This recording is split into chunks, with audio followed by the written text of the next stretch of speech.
संयुक्त राष्ट्र यानी कि यूएन में भारत ने इजराइल हमास जंग के बीच पहली बार खुले तौर पर प्रतिक्रिया दे दी है। जी हां, यूएन की प्रतिनिधि रुचिरा कंबोज ने भारत और फिलिस्तीनियों के साथ लंबे समय से चल रहे संबंधों का अब जिक्र कर दिया। कहा कि इजराइल हमास के बीच चल रहे संघर्ष में बड़े पैमाने पर नागरिकों की जान का नुकसान स्वीकार नहीं किया जा सकता। रुचिरा कंबोज ने भारत और फिलिस्तीन के बीच गहरे ऐतिहासिक संबंधों और राज्य शांति और समृद्धि के प्रयास में फिलिस्तीन को भारत के लगातार समर्थन का जिक्र किया। कहा कि आज हम यहां ऐसे वक्त पर इकट्ठा हैं जब इजराइल हमास की जंग की वजह से मध्य पूर्व की सुरक्षा स्थिति लगातार बद से बदतर होती जा रही है।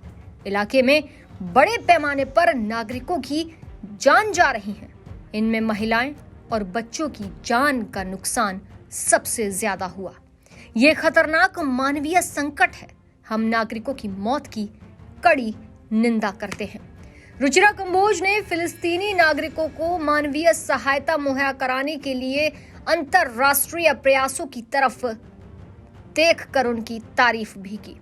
कहा कि हमने अपनी ओर से 70 टन मानवीय सामग्री भेजी है, जिसमें 16.5 टन दवाएं और चिकित्सा सामान भी शामिल है।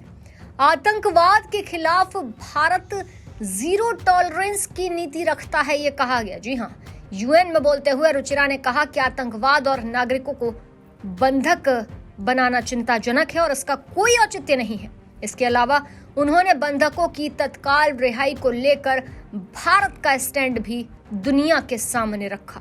उन्होंने इस बात पर जोर दिया कि भारत आतंकवाद के प्रति जीरो टॉलरेंस की नीति रखता है और अंतर्राष्ट्रीय मानवीय कानूनों का पालन करने की वकालत भी करता है।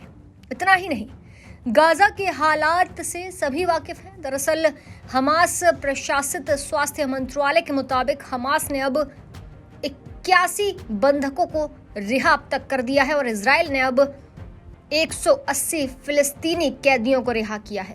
हालांकि इजरायली सेना अब भी गाजा में है। गाजा के लोगों के हालात बद से बदतर हैं। पूरे इलाकों का ज्यादातर हिस्सा मलबे में दब गया है।